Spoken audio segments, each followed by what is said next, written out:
जब आप गुणवान बनते हो तो आपके शरीर को माला पहनाया जाता है। सेवा का गुण, प्रेम का गुण, दान का गुण, भक्ति का गुण, नम्रता का गुण, सरलता का गुण आपके सम्मान को बढ़ाता है। और सम्मान शरीर के माध्यम से ही होता है।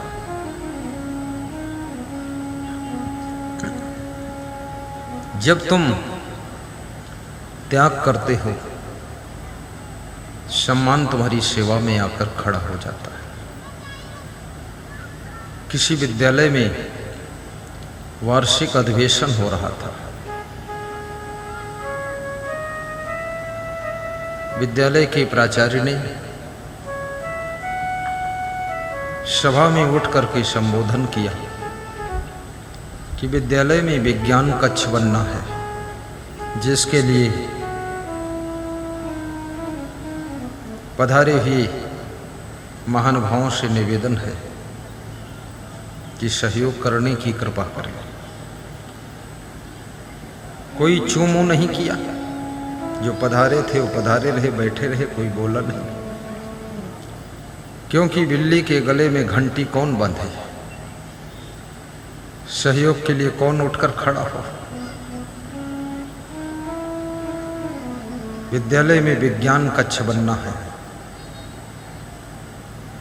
लेकिन पधारे हुए महान भाव, उनके मन में कौड़ी दान देने की इच्छा नहीं है। प्रिंसिपल सोचता है कुछ न कुछ, कोई न कोई तो देगा। बड़ी देर तक सन्नाटा हो गया। लोग बड़े विचित्र हैं। ऐसे बहुत कम लोग हैं जिनका देने का मन होता है। ऐसे भी कम लोग हैं संसार में जो दूसरों को देने की प्रेरणा देते हैं। ऐसे भी बहुत कम लोग हैं जो देने वालों की सराहना करते हैं।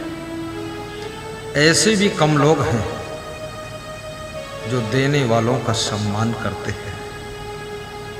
ऐसे भी जगत में कम लोग हैं जो देने वालों को आदर देकर प्रोत्साहित करते हैं कि आपने बहुत बड़ा काम किया है, क्योंकि बिना आपके दान के ये काम नहीं हो सकता था। भारत देश में और विश्व के किसी भी देश में दान का हमेशा महत्व रहा है।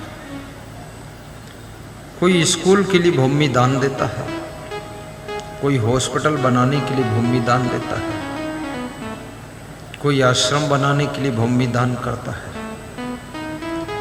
जितेंद्र सिंह कह रहे थे जहां पर सत्संग हो रहा है, ये 2.5 बीघे जमीन हम आपको दान देंगे, आप आश्रम बना दीजिए।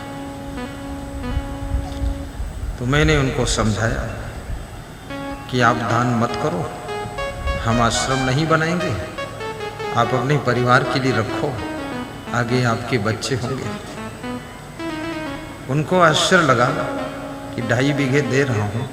21 मॉडल का साधु है जो ले नहीं रहा।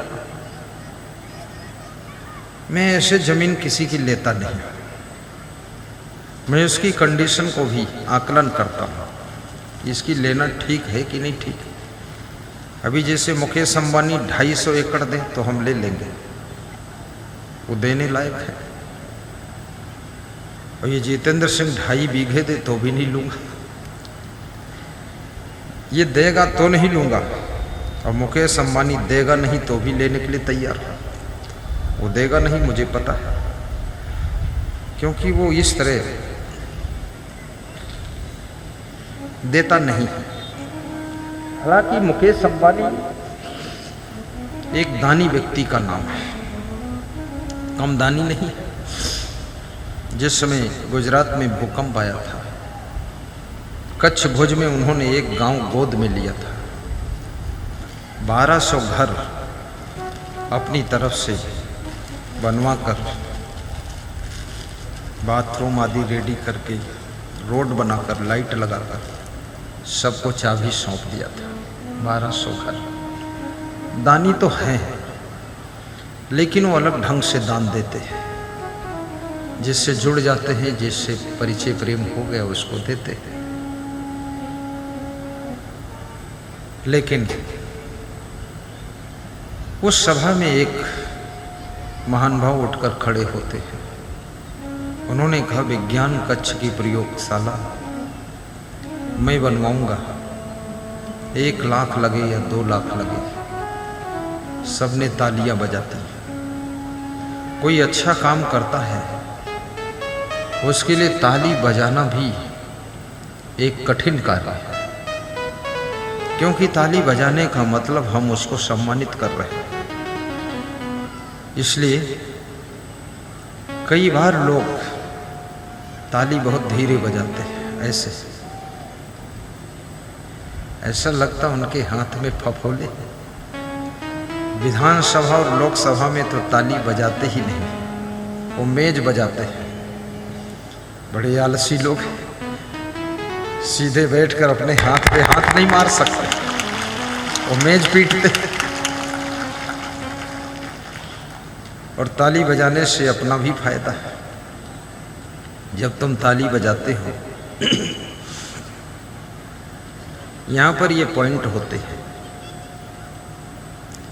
ये पॉइंट एक को पंक्चर हो जाते हैं। इससे आपके शरीर की बहुत सी बीमारियां ठीक हो जाती है। इसलिए याद रखना, ताली तो ऐसे ही कम से कम दिन भर में 4-5 बार बजा दिया करो। और पति पत्नी मिल के ताली बजाओ, पूरे घर में तालमेल बैठ जाएगा, बहुत अच्छा रहेगा। तो पति पत्नी ताली नहीं बजाते हैं, ये लोटा थाली बजाते हैं।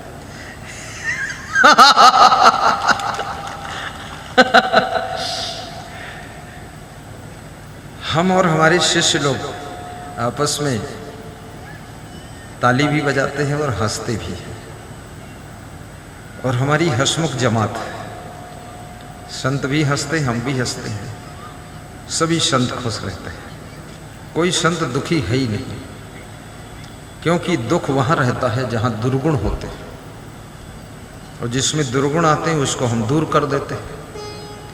या तो दुर्गुण दूर करो या तुम दूर हो जाओ, 2 में से एक काम करो। तो हमारे साथ में बहुत फिल्टर माल रहता है, कचरा हटाते रहते हैं और फिल्टर छान के रखते हैं। क्योंकि याद रखना, आपके साथ में 10 किलो टमाटर में अगर आधा किलो सड़े टमाटर है, तो सवेरे तक वही आधा किलो जो सड़े टमाटर है, वे 5 किलो अच्छे टमाटर को भी सड़ा डालेंगे। दुष्प्रभाव फैलता है। आपके घर में एक लेडीज अगर गलत आ गई है, वो एक लेडीज पूरे घर को बिगाड़ सकती है। एक भाई अगर गड़बड़ है, पूरे घर के संगठन को तहस नहस कर सकता है। एक आदमी राजनीतिक पार्टी के टुकड़े टुकड़े कर सकता है, और एक व्यक्ति की गलती पूरे आश्रम को विध्वंस कर सकती है। और बड़े लोगों से गलतियां भी बड़ी होती है। बड़ों की जब कलम चलती है तो सैकड़ों की गर्दनें कलम हो जाती है। मुख्यमंत्री अगर कलम चला दे तो न जाने कितने लोग कलम हो जाते हैं। उत्तर प्रदेश में मुख्यमंत्री की कलम चलती है, सब गुंडे बदमाश कलम होते चले जा रहे हैं। एक साधु इतना अच्छा नेतृत्व कर रहा है जिसकी कोई कल्पना नहीं थी। लोग समझते साधु को क्या ज्ञान, साधु तो कमंडल लेकर घूम रहा है, इसकी बुद्धि उद्धि कुछ है नहीं। लेकिन उस साधु ने दिखा दिया कि कितनी बुद्धि है।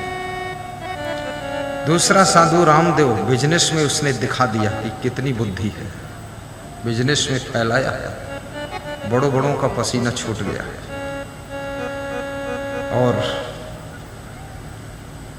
साधु संत भी बहुत बुद्धिमान होते हैं, परंतु वे राजनीति में जाना पसंद कम करते हैं, क्योंकि राजनीति में बहुत अपमान होता है,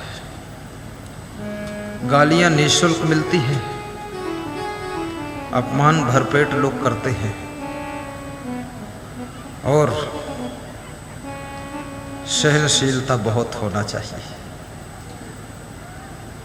और जो भक्तों के बीच में ज़्यादा प्रभावित हो गया, वो अब राजनीति में प्रवेश करना कठिन है, क्योंकि राजनीति एक संघर्ष का पथ है, राष्ट्र की भक्ति है, और जो नहीं दुश्मन है वो भी तुमको दुश्मन मान लेगा। जिनको रुचि हो राजनीति कर सकते हैं, और जो राजनीति कर रहे हैं उनको व्यास गादी आशीर्वाद दे रही है कि आपके अंदर सहने की शक्ति, काम करने की क्षमता, देश के प्रति वफादारी, राष्ट्र भक्ति जागृत हो, ताकि ये देश बड़ी आशा लेकर खड़ा है और इनकी आशा को तुम पूर्ण कर सको। चाहे बिहार सरकार हो, चाहे केंद्र सरकार हो, सभी राजनेताओं को साहस, सहनशीलता, बुद्धि, विवेक प्राप्त हो, ताकि वे देश की सेवा कर सके। सभी नेता खराब नहीं, सभी लुटेरे नहीं, ये भ्रम मत करना। सभी दुकानदार ठग नहीं, दाल में नमक तो सब खाते ही हैं।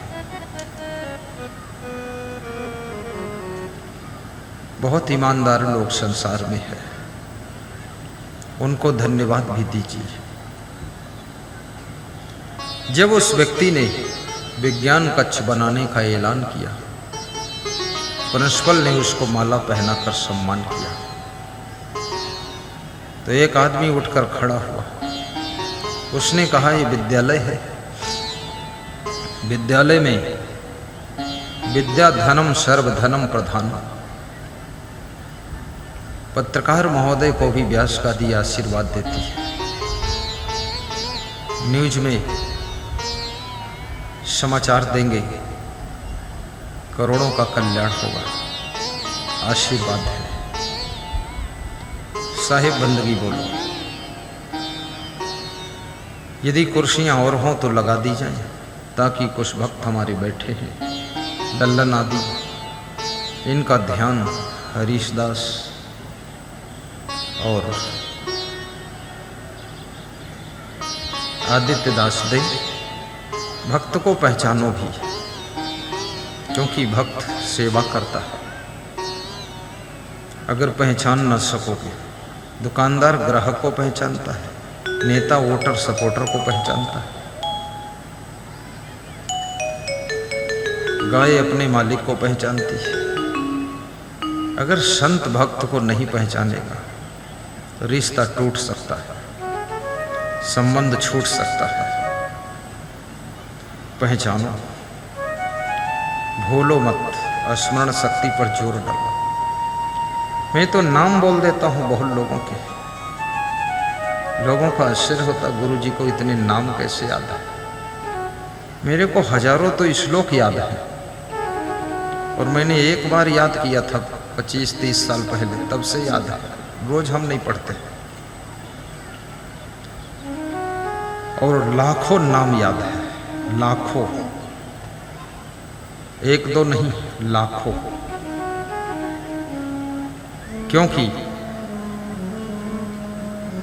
भक्त को यदि भगवान भूल जाएंगे और शिष्य को यदि गुरु भूल जाएंगे, तो इनका कल्याण कैसे होगा। महान भक्तों को याद रखो गुरुदेव, इनको आशीर्वाद दो गुरुदेव, साहिब बंदगी बोलो, साहिब बंदगी। सीधे बैठ जाओ। एक व्यक्ति ने कहा कि विद्यालय में विद्या धनम सर्वधनम प्रधानम, ये फार्मूला है। विद्या धन सभी धन से श्रेष्ठ धन है, क्योंकि नीतिकार कहता है न चौर हार्यम नच भ्रात भाज्यम नच राजहार्यम व्यय कृते वर्धते ये नित्यम विद्या धनम सर्वधनम प्रधानम। चोर चुरा नहीं सकता, ऐसा धन है विद्या धन। राजा छीन नहीं सकता, आहा हा, ऐसा है विद्या धन। भाई बांट नहीं सकता, ऐसा है विद्या धन। और जितना खर्च करो उतना बढ़ता है, ऐसा है विद्या धन। वे कृते वर्धते ये नित्यम विद्या धनम सर्वधनम प्रधानम। बहुत बड़ी बात। जितना व्यय करोगे उतना विद्या बढ़ेगी। और धन का भी हाल वही है। दान करने से धन बढ़ता है, दारू पीने से धन घटता है।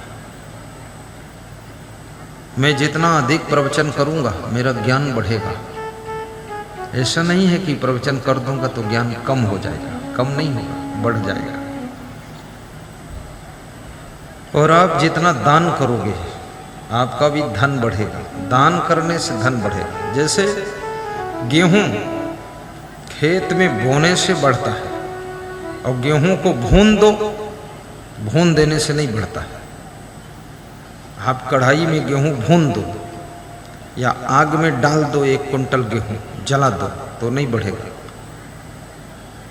ऐसे ही धन खर्च करके यदि दारू पियो, जुआ खेलो तो धन नहीं बढ़ेगा।